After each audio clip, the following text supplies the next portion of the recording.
But yeah, it was just delicioso. Hey, how's it going? How's life? My name is Sophia. Welcome back to my channel. So we're in the same outfit because I'm pre-filming videos. I've decided to be responsible today. Will I be responsible in the future? Probably not. But yeah, so this video is going to be my July wrap up. Yeah, this is going to be my July wrap up. In the month of July, I read a total of 5 books. One of them was a graphic novel, which, I don't know, I've been in like a weird slumpy situation these past couple of weeks, so I haven't been reading as much as I would like, but 5 books is still pretty good. It's more than what the average person reads in an entire year, so I'm not mad at it. So the very first book I read in the month of July was really good in my opinion, and that is going to be The Power by Naomi Alderman. This is a speculative fiction novel, and it explores this idea of women who have this power where they can electrocute people, and it basically explores how society would be if women were to have this power. Trigger warning for sexual assault. It's on page and it's of a minor. Human trafficking, homophobic slurs, and mutilation. It's been a while, so I'm just gonna read off the notes that I wrote. But yeah, so in my notes I wrote, I thought it did a really good job at exploring gender and power dynamics. We get to see how the power dynamics shift towards favor of women and how it affects religion, politics, rape culture, war, terrorism, and societal norms. We get to see women who suffered abuse take their power back. It was so well done in my opinion. There are so many parallels drawn between this world. I think the biggest critique I have with this story is the lack of intersectionality. Now, Naomi Alderman is a white woman, and in terms of feminism, I believe this is considered a feminist fantasy or a feminist speculative fiction. But in terms of feminism, intersectionality isn't explored at all, and that is the biggest criticism I have. There isn't intersectionality between being a black woman or a person of color and how that identity intersects with feminism, or being a non-binary or trans individual. And the lack of intersectionality it's disappointing, but it's also not surprising.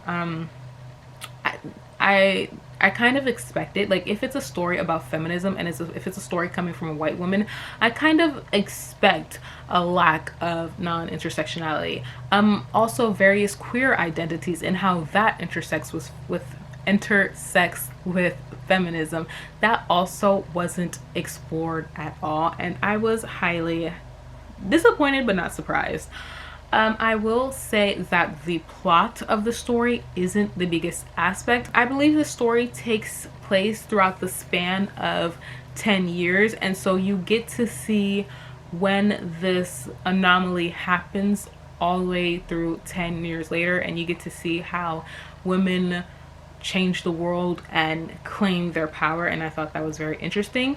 The plot is so slow to the point where it's nearly non-existent. The plot definitely isn't the strongest part of the story. This is a story mainly focusing on themes of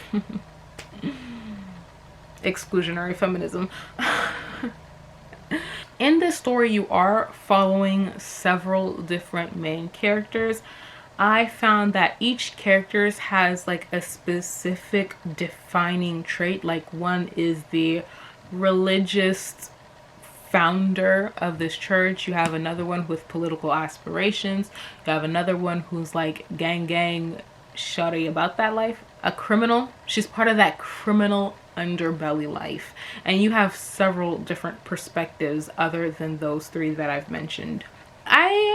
I listened to this on audio, and I enjoyed the audiobook experience. I heard Emma from Emma Books also talk about it, but she didn't like the audio, so I don't know.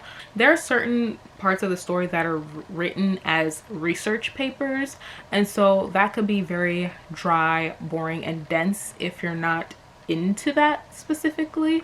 But yeah, if you're into that specific writing, if you're into themes, discussing themes and topics of feminism, non-intersectional feminism, then I would definitely highly recommend you pick this one up. I gave it a 4 out of 5 stars because I really enjoyed it.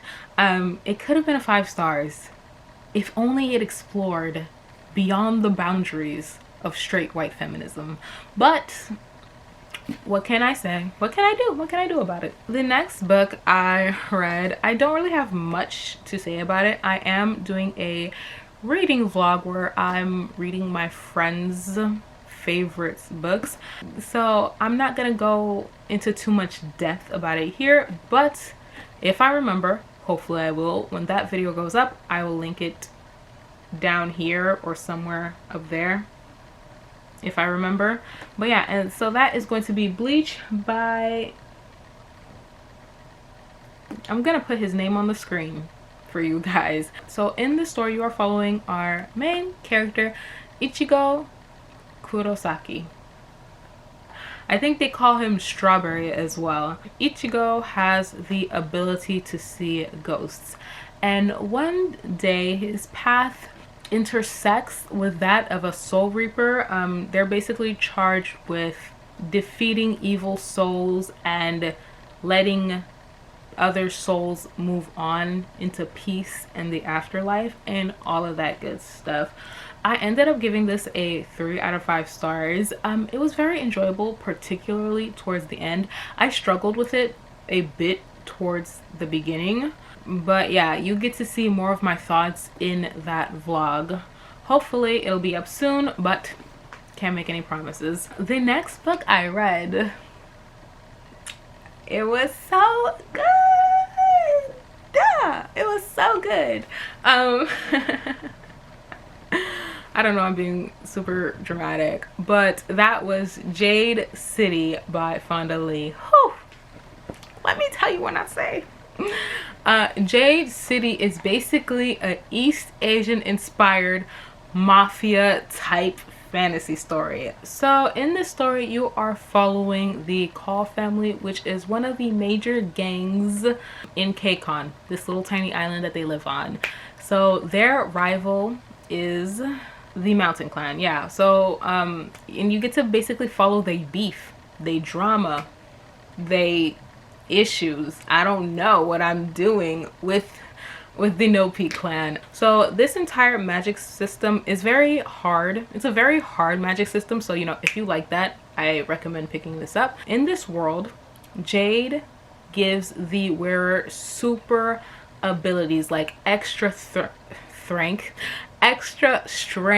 and speed, and like they get to make their skin like hard as steel and all of that good stuff. Jade is basically, it's kind of like a drug. It's kind of like steroids. That's basically what it is. Wow. So Jade is basically like steroids. If you like chitty chitty bang bang violence in your story, and if you like political maneuverings, I would highly suggest picking up Jade City because it's the best of both worlds. The political machinations are very intriguing, very like, oh my gosh, what is this? Like, what's going on? And then the chitty chitty bang bang, I love chitty chitty bang bang, was my favorite part. You get to see the street wars, the political machinations, the way they manipulate politics and all of that good stuff. Each of the Chao family members were very distinct in my personal opinion. Hilo is my favorite asshole baby. Like, he's a jerk, he's a douche, but I love him because like he's so he's like a tough guy, but he's so soft for the people he loves, and I don't know why, but that just gets to me. That just but yeah, and like I don't know, I related to his character, except I'm not a crime lord.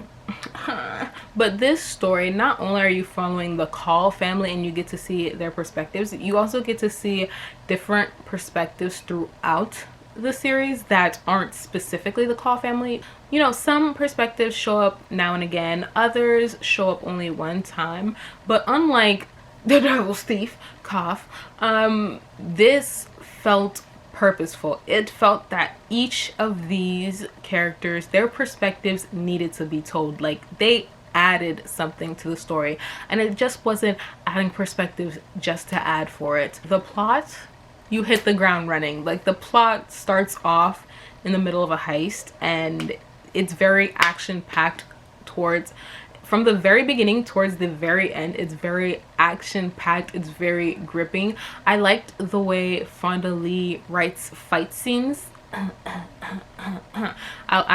don't know what it is about it, but I really like the way she writes it, and I can't wait. I did start Jade War immediately after because I just couldn't stay away from my over emotional babies. But yeah, I ended up giving this a 4 out of 5 stars. Honestly, it might be a 4.5. Like, I can see this series being a new favorite of mine because it's just so good. I highly recommend picking it up. The next book I read in the month of July, yeah, the month of July, that is going to be All Boys Aren't Blue by George M. Johnson. Now, George M. Johnson is a journalist, and they decided to write a personal memoir, so you get to follow their life from childhood all the way up to adulthood, and it was just it was so emotional. It made me tear up. I'm not gonna lie, it made me tear up just a smidge. This book does contain quite a few trigger warnings. Let's see, the trigger warnings in the story include sexual assault, it's on the page, racial, homophobic slurs, death of a family member, as well as a friend. If it's not too triggering, I highly recommend picking it up. You get to see George's life experiences, his struggles with his identities, which is queer and black. It's a very important read. You get to see him explore his trauma, and you get to see how that trauma shapes the person that they are today. I will say that it's a short book, but even though it's a short book, it's not the type of book you can fly through. It's the type of book that you have to sit down and take your time with to get the full impact of it. Because Johnson does spend a lot of time exploring his traumatic experiences, I will say I was triggered. I'm normally okay when it comes to triggering content, but when it came to this specific book, I found it very, very difficult to read. I think that might be because this is a true story, so it just hit me differently. Particularly when he was discussing his sexual assault, I would be very careful with that. It happens on chapter 11, so like if you decide to pick this book up, I would recommend mentally preparing yourself because it was hard. It was one of the most difficult things I've ever had to read, and it made me so angry. It made me so fucking mad because you see this trauma and you see the cycle of abuse, and it's just like, why continue on the cycle of abuse? But yeah, reading that chapter, it was so difficult, and it gave me a visceral response that I wasn't ready for. So I will say, be very aware of that. Even if you're normally okay with triggering topics, I would still say, like, prepare yourself for that, because when it hits pretty freaking hard. Johnson does a really good job of discussing his traumatic experiences and relating to things, to very real issues that teens and young adults are facing within their communities. If you're not queer, if you're not Black, I would still recommend picking this book up because there are so many lessons to be learned from this book. This is a book that I definitely need to reread. Like, I feel like this is a book I could go back, reread several times, and each time get something new out of it. It's just so amazing, so well written. I highly recommend picking this up. In the end, I did not give this book a rating, and the reason for that is because I feel weird. I don't think that it's right for me to give someone's life experiences a rating. Like, it's one thing to rate a book based on personal enjoyment of a fictional story, but I feel like it's another thing entirely to rate someone's life, if that makes sense. Don't let the fact that I didn't give this a rating turn you off. This is a book that everybody, in my personal opinion, regardless if you're Black or not, regardless if you're queer or not, everybody should pick it up. That's just my personal opinion. The next thing I read this month was actually a graphic novel, and I just finished it before starting this video, and that is going to be Skyward by Joe Henderson. In this world, there is no longer gravity. Fast forward 20 years later, humanity has adapted to the lack of gravity. You are following our main character, Willow, who has aspirations to see the world. Unfortunately for Willow, her father doesn't like to go outside. The father has been traumatized by G-Day, which is the day that there was no longer gravity. But yeah, he's been traumatized by G-Day and he no longer goes outside, and you get to see Willow struggle with this fact that her father is quote unquote crazy. I think Willow a couple of times says throughout the graphic novel that her dad is crazy, and I'm just like, trauma doesn't make him crazy, sis. I don't like using the word crazy to describe other people's trauma, but I guess. Willow is trying to get her dad to go outside, to be active and whatnot, but unfortunately, fuckery ensues, and our story goes from there. This was cute. It was a cute little graphic novel. It was cute. Was it my favorite? She was cute. She was cute. She was cute. She was a little fun. She was something I needed to help me with my reading slump, you know, to help inflate my numbers a bit. But was this a favorite graphic novel? No. One thing I will say is, like, I don't know how to feel about Willow as a protagonist. She calls her dad crazy at one point in the graphic novel, or she implies it that he's crazy, and I didn't like that. That didn't sit right with my spirit. It didn't sit right with my soul, because your dad obviously is dealing with trauma, and I don't like using the word crazy to describe somebody's trauma, but that's just me though. I don't know, I could be wrong. I'm not a psychologist, I'm not a therapist, but like, I don't know, something about that just rubbed me the wrong way. I don't need a sympathetic main character, but like, he's your dad, sis. Like, and you could tell that the father has genuine love for her, but she was just like, nah, fuck you and your chicken strips. And I didn't really vibe with that. I think it's also because I have a super close relationship with my dad. And so seeing, and like, if my dad were to need anything, I'd give it to him in a heartbeat. So seeing this relationship and seeing that her dad has needs and she can't empathize with her dad, so to speak, it kind of pissed me off, not gonna lie. And then another issue I have was that she made some stupid decisions. She made some real dumb decisions, and it wasn't until she was in danger she was just like, oh look, I'm in danger. And it's like, no shit, why'd you do this? And it wasn't until after she made that stupid decision and after she put the people in her life in danger that she was like, my dad might have been right this entire time. Who would have thought?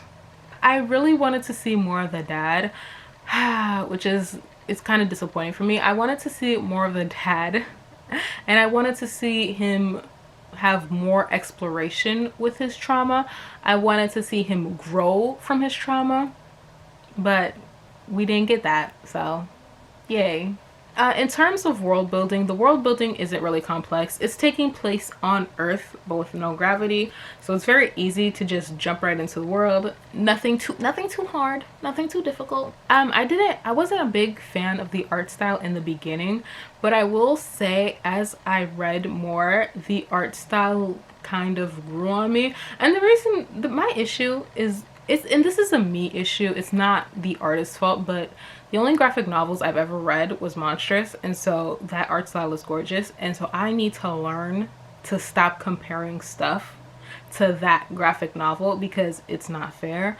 But the art style in Skyward was simplistic and beautiful. It was very bright and colorful. I really liked the coloring and all of that stuff. But yeah, it definitely grew on me as the story progressed. In terms of plot, the plot was intriguing. It was kind of slow in the beginning, not gonna lie. I was kind of bored, but as the story progressed, I was like, I'm intrigued.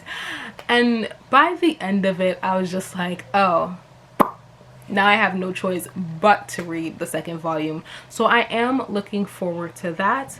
If I were to give this a rating, I just finished it, so maybe a 3.5, 4 stars maybe, depending on how I feel. But yeah, I think 3.5, 4 stars is like a good place to keep it.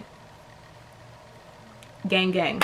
So those were all the books I read in the month of July. Feel free to comment down below some of the books you read in the month of July, and I hope you enjoyed the video, and I hope to see you soon with another video. Bye.